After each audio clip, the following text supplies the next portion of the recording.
ፌስቡክ ላይ ያስቀመጠችው የውሸት ስሟ እንደሆነና ትክክለኛ ማንነቷና ስሟን ሲያውቅ እስከ ዛሬም ከተወሩልኝ መሃል ውሸት ሊኖሩ ይችላሉ ይሆናል ብሎ ጥርጣሬ ውስጥ ቢገባም ለእርሷ ግን አላሳወቃትም።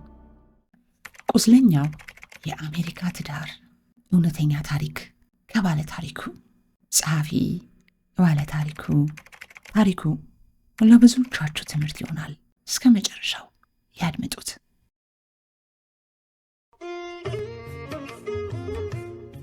ናፍቆት ሚዲያ የተለያዩ እውነተኛና አስተማሪ ታሪኮች የሚቀርብበት ናፍቆት ሚዲያ። አይተው ሲጨርሱ ለሌላው እንዲደርስ ሰብስክራይብ፣ ላይክ፣ ሼር ማድረግዎን አይዘንጉ። ናፍቆት ሚዲያ።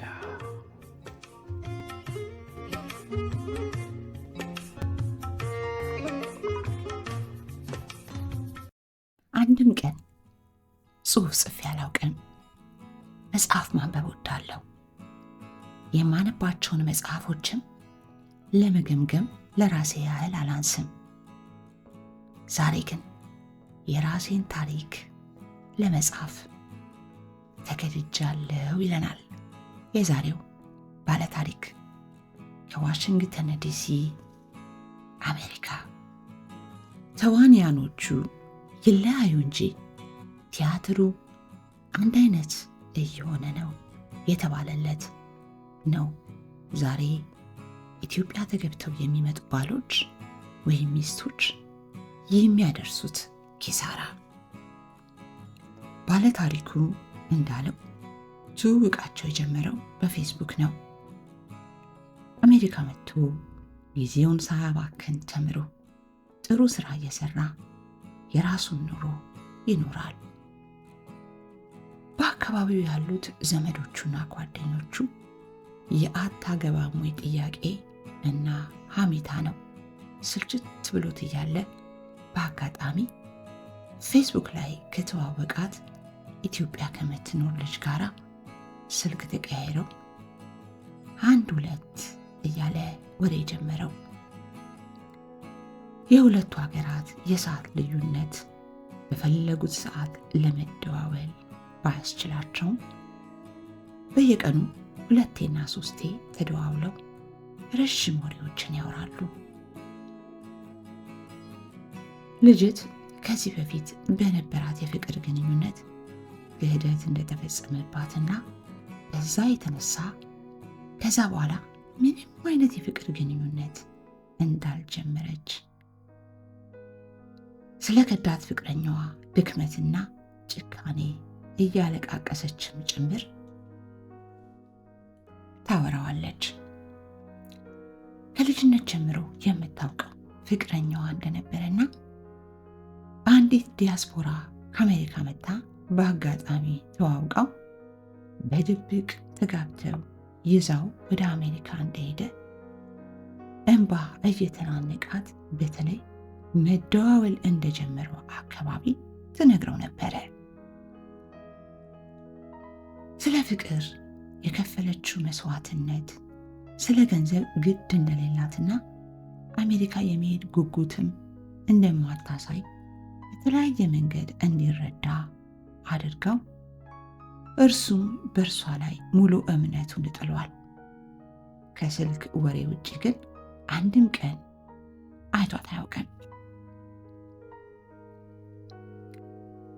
ፌስቡክ ላይ ያስቀመጠችው የውሸት ስሟ እንደሆነና ትክክለኛ ማንነቷና ስሟን ሲያውቅ እስከ ዛሬም ከተወሩልኝ መሃል ውሸት ሊኖሩ ይችላሉ ይሆናል ብሎ ጥርጣሬ ውስጥ ቢገባም ለእርሷ ግን አላሳወቃትም።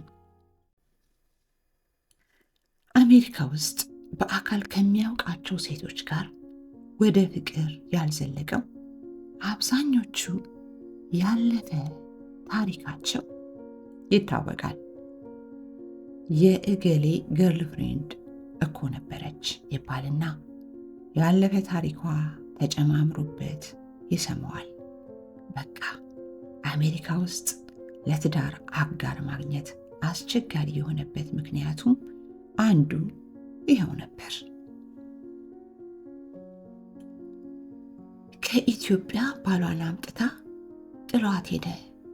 ጥላው ሄደች ከሚለው የአደባባይ ምስጢር አንስቶ ወንዱም ሴቱም ወንደላጤ ሆኖ ተፈራርቶ የሚኖረው አበሻ ቁጥሩ በተለይ አበሻ በሚበዛባቸው እንደ ዋሽንግተን ዲሲ ያሉ ከተሞች የበዛ ነው። የቻለውን ያክል በስልክ አውርቷታል። ቅድስናዋንም አረጋግጧል። የሚመጣ ሰው አግኝቻለሁ ምን ልላክልሽ ብሎም ሻንጣ እየሞላ የልቧን ለማድረስ ሞክሯል። አንዳንድ ጊዜ ግን ልቡ ይፈራል። ከሚሰማቸው ታሪኮች በተለይ የቅርብ ጓደኛው በአካል ለማታውቃት ሴት ይህ ሁሉ ወጪ ተገቢ አይደለም ይልና ጥርጣሬ ውስጥ ይከተዋል። በመጨረሻም አገር ቤት ሄዶ በአካል ሊያገኛት ወሰነ። አገር ቤትም ሄዶ በሐሳቡ የቀረጻት አይነት ሴት ሆና ነው ያገኛት። የተረጋጋች፣ አስተዋይ፣ ለብልጭጭ ነገር የማትረታ ከተማ ውስጥ የዛው ባህላዊ ጭፈራ ቤቶች ከመሄድ ይልቅ በየእምነት ቦታዎች ስታዘዋውረው ከርማ ልቡ በጣም ወዷት ቀለበት አስሮላት ወደ ሀገረ አሜሪካ ተመለሰ። ወሬው ሁሉ ስለ ትዳር ሆነ። ከዛ በኋላ አሜሪካ ውስጥ ከሚኖሩና የሚከፈለው ቢልና የሀገሩ ሲስተም ከቀየራቸው ይልቅ ከኢትዮጵያ የሚመጡት ኦርጋኒኮቹ ይሻላሉ እያለ ሰው በተሰበሰበበት ቦታ ጮክ ብሎ እየተናገረ ብዙ ላጤ የአሜሪካ አበሻ ሴቶችን ማስቀየመ። አንዳንዱማ ገና ላልኖረው ትዳር ምን ብዙ ያስወራዋል እያለ ሲያሽሟጥጠው ከረመ። የማይደርስ የለምና ሚስት ጊዜው ደረስና ቪዛ ተመቶላት አሜሪካ ገባች።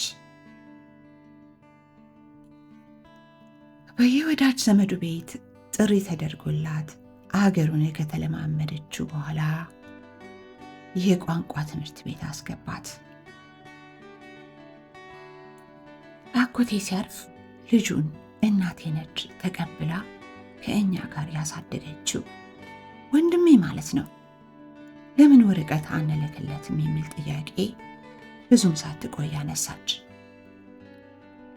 ቤተሰቦቿን ሲተዋወቅ ከዛ መሃል ያልነበረ ያጎት ልጅ፣ ለዚያውም አንድ ቤት አብሮ ያደገ ያጎት ልጅ ግራ ቢገባውም ትዳሩን ላለመረበሽ ብሎ በእሽታ አለፈው። ውሎ እያደረ ግን ሰላም የሚነሳው ጥያቄ ሆነ። መቼ ነው ወረቀት የምንልክለት? ጥያቄው ወደ የዕለት ሰላም ማጣት ሲቀየር የጉብኝት ወረቀት ላከለትና ትንሽ ሰላም ሰፈነ። ቀጠለች። የፓስፖርት ማውጫ ብር የለውም፣ እሱንም ላክለት አለችው። እሱንም ላከ። ቪዛውንም ካገኘ በኋላ የትራንስፖርት ብር ያስፈልገዋል፣ ከሀገር ቤት የምፈልገውን ዕቃ ጭኖልኝ እንዲመጣ እፈልጋለሁ እያለች የማያውቀው ያጎቷ ልጅ የማያቋርጥ ገንዘብ ይላክለት ጀመር። ያጎቷ ልጅ ቪዛውን አግኝቶ አሜሪካ ከገባ በኋላ እነሱ ቤት አርፎ ተረጋግቶ መኖር ጀመረ። ዘመድሽ የራሱን ኑሮ ጀምሮ እቤቱን ለቆ አይወጣም እንዴ? ጥያቄው የቀረበላት ሚስት ተው እንጂ ሀገሩን በደንብ የለመደው መጀመሪያ የሚል መልስ ሰጠችው። ስራ አድራሽና መላሽ እሷው ነበረች።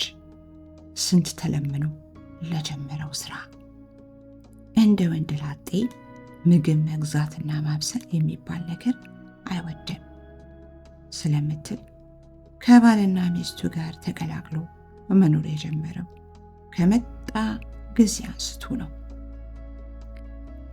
ትዳሬን ላለማጣት፣ ሰላም ላለመንሳት እያለ የቆሰለውን ትዳሩን እያስታመመ ለመቀጠል ባል ወስኗል።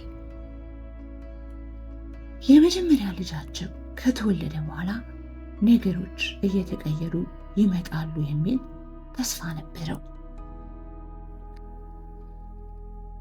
በዛ ላይ ሁለቱ ባለቤቱና የአጎት ልጅ ተብዬው የሚያሳዩት ሁኔታ ስላልተመቸው እንዲሁም ልጁን መንከባከብ ከኢትዮጵያ የመጣው እንግዳ ጉዳይ እየሆነ ሲመጣ ባል ነገሮች ስላልተመቹት ዲኤንኤ ምርመራ እንዲያደርጉ በጠየቀው መሰረት የምርመራ ውጤት ከኢትዮጵያ የመጣው የአጎቷ ልጅ ነው ያለችው ሰው ልጅ ሆኖ ተገኘ። ሚስትን ከነባሏ አምጥቶ ለ2 ዓመት ያክል ተንከባክቦ አኑሮ በስተመጨረሻ ይሄ የገጠመው ባለ ታሪክ ተፈጸመ።